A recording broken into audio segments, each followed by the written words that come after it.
తర్వాత నిన్న వైఎస్ఆర్ కాంగ్రెస్ పార్టీకి సంబంధించి ఒక మీటింగ్ పెట్టుకొని ఆ మీటింగ్లో కూడా కొందరు మాట్లాడుతూ, తర్వాత ముఖ్యంగా సతీష్ రెడ్డి అన్న మాట్లాడుతూ, ఏదో మేము మొన్న జెడ్పీటీసీ ఎలక్షన్ చూసి మేమేదో చంకలు గుద్దుకుంటా అన్నట్టు, తర్వాత ఎవరిని మేము నామినేషన్ వేయనేము ఈసారి అని మేమేదో ప్రచారం చేస్తానట్లు ఆయన చెప్పడం. అంటే ఎవరిని నామినేషన్ వేయడం లేదంట, అదంట, మనం అట్లా పోరాడాలా ఇట్లా పోరాడాలా అని నిన్న వచ్చి సతీష్ రెడ్డి అన్న చెప్పినది అదంతా.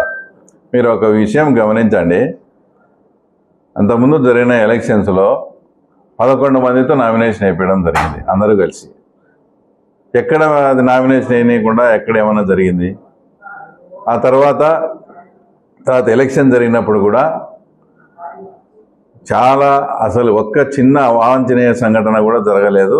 ఎక్కడ కూడా ఏం జరగకుండా ప్రశాంతంగా పోలింగ్ అయిపోయింది. ఎక్కడ అవాంఛనీయ సంఘటన జరగలేదు. కానీ ఎలక్షన్ కమిషన్ వాళ్ళు ఆడేదో జరిగిందని మళ్ళీ 2 బూతులు పోలింగ్ ఇచ్చిన తర్వాత కూడా అక్కడ కూడా 3 అంచెల భద్రతా వ్యవస్థలో మీరు బాయ్కాట్ చేయండి అని ఎలక్షన్కు పిలుపిచ్చినా కూడా దాదాపు 65 నుంచి 70% అక్కడ ప్రశాంతంగా పోలింగ్ జరిగింది. అక్కడ కూడా మీకు డిపాజిట్ రాలే. అంటే అంత ప్రశాంతంగా జరిగిన రీపోలింగ్ బూతుల్లో కూడా అది ఓట్లు వచ్చింటేది అన్నీ కలిసి మీకు వచ్చినట్టేంది. కాబట్టి ఇప్పటి నుంచే మీరు అంటే మీరు ఎటు ఓడిపోతాం మేము అని ఇప్పటి నుంచే ఒక గ్రౌండ్, అంటే వాళ్ళ నామినేషన్ అయినారంట వాళ్ళు అయినారంట అని చెప్పుకుంటూ ఆ తర్వాత ఇప్పటి నుంచే కూడా మీరు గ్రౌండ్ ప్రిపేర్ చేసుకుంటా ఆ తర్వాత ఉన్నారు. దానికి అసలు మేము ప్రజాస్వామ్య పద్ధతిలో మొన్న నామినేషన్లు వేసినారు, ఎలక్షన్ జరిగింది, తర్వాత అంతా కూడా జరిగింది. తర్వాత ఆయన ఇంకా మాట్లాడుతూ జెడ్పీటీసీ రిజల్ట్ చూసి ఆయనకు నిద్ర రాదంట. 3 రోజులు నాకు నిద్ర రాలేదని చెప్తా ఉన్నాడు. అసలు ఆయన అదృష్టమో దురదృష్టమో కానీ ఆయన అంతకుముందు తెలుగుదేశం పార్టీలో ఉన్నప్పుడు కూడా 2005లో ఈరోజు ఏదైతే ఆరోపణలు జరుపుతున్నారో అదే పార్టీకి సంబంధించిన వాళ్ళు అసలు ఇప్పటికి ఉన్నాడు మా లాయర్ రామకృష్ణ సార్కు అసలు చేతి వేర్లకు తర్వాత గోర్లు తీసినారు ఇట్లా పెట్టి ఆయన హయాంలోనే. ఇదంతా జరిగిందని చెప్పేసి తెల్లవారులు చొక్కా ఇప్పుకొని స్టేషన్ ముందు ధర్నా చేసి ఈగలతో కుట్టించుకున్నాడు. ఆ రోజు నిద్రలేని రాత్రులే ఆయనకు, ఈరోజు ఇప్పుడు నిద్రలేని రాత్రులే. ఆయన జాతకమేమో కానీ ఆయనకు ఆయన కార్యకర్తలకు ఎప్పుడూ నిద్రలేని రాత్రులే ఉంటాయి. తర్వాత ఆయన ఏం మాట్లాడతాడు, మా లోకేష్కు నిద్రలేని రాత్రులు చూపిస్తాడంట. మళ్ళా ఆయన ఇంకో కూడా మాట్లాడుతూ, అంటే ఎప్పటి నుంచో రాజకీయం చేసే వయస్సు వాళ్ళకు కూడా ఆయన ఇప్పటి నుంచి చెత్త అంతా ఏరేయాలా, ఇక్కడ గట్టిగా ఉన్నోడే పనిచేయాలా, 62,000 ఓట్లతో గెలిపించిన ప్రజలు ఈయనకు చెత్త మాదిరి కానొస్తున్నారు. రాజకీయం అన్నాక కొందరు ఓటు వేసేవాడు ఉంటాడు, ఓటు వేయించేవాడు ఉంటాడు, తర్వాత కొన్ని అన్నిటికీ సిద్ధపడేవాడు ఉంటాడు. అన్నీ కలిపి వాళ్ళ రాజకీయం ఏదో వాళ్ళు చేసుకుంటారు. 78 నుంచి సక్సెస్ అయితే వస్తున్నారు. ఈయన వల్ల ఆయనకు సలహా ఇవ్వడం, ఎంపీ గారు ఈ చెత్త అంతా వేరేయాలి, చెత్త అట్లా తూర్పుర పట్టాలంట. తూర్పుర పడితే మిగిలేదు కింద గింజలు కాదు, అంతా పొట్టే. ఎందుకంటే మన ఎలక్షన్లో చూసినాం, ఎవడన్నా ఏజెంట్గా వచ్చి మేము కూర్చుంటామంటే మేమేమైనా బలవంతం చేయడం కానీ, మేము ఈడ్చడం కానీ, మేము గొడవ పడడం కానీ ఏమైనా చూసినారా? ఎవడన్నా అసలు అటెంప్ట్ చేశాడా? అట్లా చెత్త ఉండేదే చెత్త. మళ్ళీ నువ్వు తూర్పుర పట్టేది, దాంట్లో తూర్పుర పడితే కింద గింజలు రాలుతాయి అనుకుంటాను. కింద గింజలు ఏం రాలవు, ఉండేదంతా పైన చెత్త అనే విషయం ఫస్ట్ ఆయన గుర్తించాలా. ఆయన మళ్ళీ ఈయనకు సలహా ఇస్తాడు. ఏదైనా ఒకవేళ మనకు అపోజిషన్లో ఉండొచ్చు కానీ ఇంత వేవ్లో కూడా ఉండి వివేకానంద రెడ్డి కేసులో ఉండి ఆయన ఎంపీగా గెలిచినా అంటే అంతో ఎంతో ఏదో సర్వీసో పాడ చేసినాడే కాబట్టి ఆయన గెలిచినాడు. ఆయనకి ఈయన సలహా ఇచ్చాడు, ఎంపీ గారు చెత్త అది ఇదని. ఆయనకు స్మూత్గా ఎట్లా డీల్ చేసుకోవాలో తెలుసు. ఇతను ఈ రాచమల్ల ప్రసాద్ రెడ్డి మా మిత్రుడు వీళ్ళు చేసి వాళ్ళకి ఎప్పుడూ ఎదుర్కొన్నటువంటి రాజకీయ అవమానాలని జరుగుతుంది. అసలు ఈ సతీష్ రెడ్డి అన్న గురించి ఏమనుకుంటారో ఆయనకు తెలిస్తే, ఈ పాదం మాకు వచ్చారంటే మాకు లేనిపోని దరిద్రము, లేనిపోని రాజకీయంగా అవమానాలు జరుగుతున్నాయి, అంతకుముందు ఎప్పుడే కానీ ఇట్లా లేవని అనుకుంటారు. ఆ విషయం ఆయన తెలుసుకొని ఆ తర్వాత మాట్లాడాల. తర్వాత రెండో విషయం, ఆయన మాట్లాడుతున్నాడు కదా, మేము మొన్న ఎలక్షన్స్ అప్పుడు అందరం ఉన్నాం, ఏం చెప్పినాం, ఎర్రబల్ల చెరువుకు నీళ్ళు ఇస్తామని చెప్పినాం. ఎలక్షన్ జరుపుకొని పద్ధతిగా ఇది ఎలక్షన్ అయిపోతానే మామూలు మాటలే అన్నారు. ఇక్కడ ఉండే వాళ్ళం అంతా ముఖ్యంగా వెంకటరామరెడ్డి సొంత డబ్బులు కొన్ని లక్షల డబ్బులు ఖర్చు పెట్టి దానికి అడ్డంకులు ఉండేటన్నీ తీసేసి ఈరోజు కంటిన్యూస్గా 40 రోజులైంది. ప్రతి బోరు కూడా రీఛార్జ్ అయింది. దాదాపు నల్లబిరెడ్డిపల్లెలోనే 2000 బోర్లు ఉన్నాయి.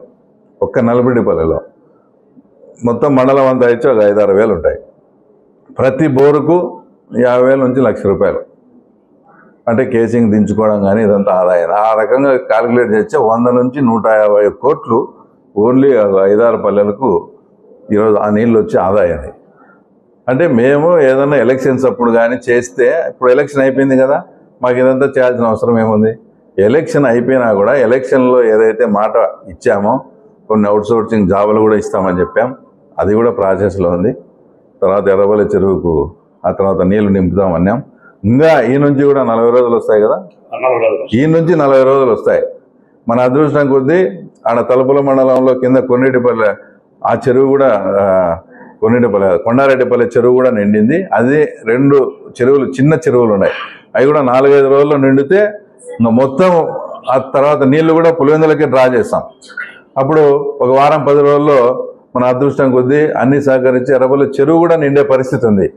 ఈ రకంగా మేము చిత్తశుద్ధిగా చెప్పినట్టు చేస్తా అంటే మేము నామినేషన్ ఏందేమంట, మున్సిపాలిటీ ఇదేమంట. నిజంగా చెప్పండి, వాస్తవంగా 2 ముఖ్యమంత్రులు పరిపాలించిన ఈ ఊర్లో ఇప్పటికీ కూడా అన్ని చాలా బాగుండాలా. చాలా బాగుంటే నిజంగా రియల్ ఎస్టేట్ ఎట్లుండాలా, పరుగులు పెట్టాలా. ఈరోజు పడిపోయిందా లేదా?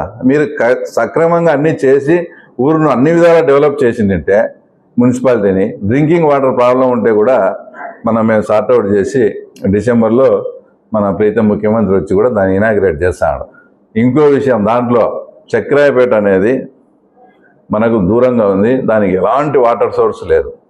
అలాంటి చక్రాయపేటకు కూడా డిసెంబర్ కల్లా నీళ్ళు ఇచ్చే పరిస్థితి. ఎందుకంటే ఎక్కడైనా సమ్మర్లో వాటర్ తోలడం చూసాం.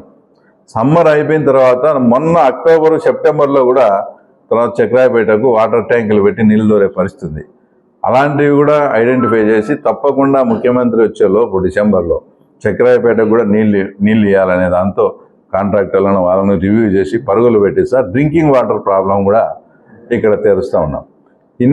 నిజంగా మున్సిపాలిటీలో ఇక్కడ ఇన్ని సమస్యలు ఉన్నాయి కాబట్టి మున్సిపాలిటీ ఎలక్షన్స్కు మేము కంటెస్ట్ చేసి మన టీడీపీ హయాంలో మున్సిపాలిటీని కైవసం చేసుకొని ఇక్కడ ఉండే ప్రాబ్లమ్స్ అన్ని సార్ట్అవుట్ చేయాలనే ఉద్దేశంతో తర్వాత మేము ప్రణాళిక రూపొందించుకుంటా ఉన్నాం.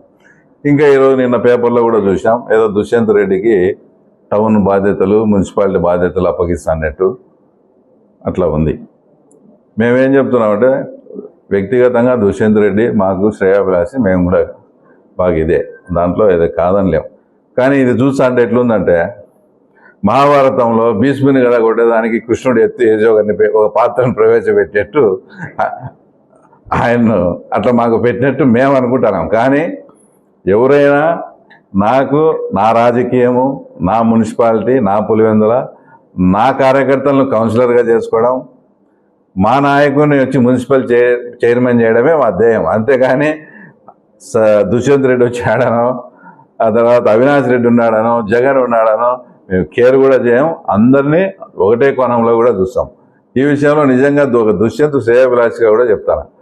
గతంలో అనేక మార్లు వాళ్ళు ముఖ్యమంత్రిగా ఉన్నప్పుడు కూడా నీతో పని చేయించుకొని నువ్వు ఎమ్మెల్యే క్యాండిడేట్ కమలాపురానికి కానీ జమ్మలవాడికి కానీ నిజంగా ప్రేమ ఉంటే నీకు అప్పుడే ఇచ్చుకొని చేసుకోవాలి. కేవలం ఇప్పుడు ఎన్ని పరిణామాలు జరిగినాయి కాబట్టి ఇదైతే ప్రమాదం లేదనుకున్నారో ఏమనుకున్నారో నిన్ను తీసుకొచ్చి వాడుకుంటున్నారు. నువ్వు కూడా దాన్ని దృష్టిలో పెట్టుకొని అవమాన పాలయ్యే విధంగా నువ్వు చేసుకోవద్దు. ఎందుకంటే నువ్వు మా శ్రేయాభిలాషి కాబట్టి. ఆ తర్వాత నీకు చెప్తాను, మాకు ఇక్కడ ఎవరైతే మా పార్టీకి నిజంగా పనిచేసినారో అందరి సమిష్టి కృషితో వాళ్ళని కౌన్సిలర్లను చేయడం, మా తెలుగుదేశం పార్టీ నుంచి మున్సిపాలిటీ కంటెస్ట్ చేసి మున్సిపల్ చైర్మన్ చేయడం ఏకైక అజెండా. ఏదో అంటారు చూడు, ఎక్కడైనా మామ కానీ వంగతోట మామ కాదని మా ధ్యేయం అదే. వాళ్ళు ఇంకోరిని తెచ్చిపెట్టుకునే దుష్యంతుని పెట్టుకునే మా అజెండా మాదే, మా పని వాళ్ళదే, వాళ్ళ పని వాళ్ళది. అంతేగాని ఇదేదో ముందే ఓటమిని అంగీకరించినట్టు నామినేషన్ ఏమీయకుండా చేస్తారంట, అదే చేస్తారంట, ఆ పద్ధతులు ఏముండవు. సాగునీటి ఎలక్షన్లో ఒక స్ట్రాటజీ, ఆ తర్వాత మొన్న జెడ్పీటీసీలో ఒక స్ట్రాటజీ, ఈసారి ఇంకో డిఫరెంట్ స్ట్రాటజీలో వస్తాం, కొట్టడం అయితే గ్యారెంటీ. రైట్.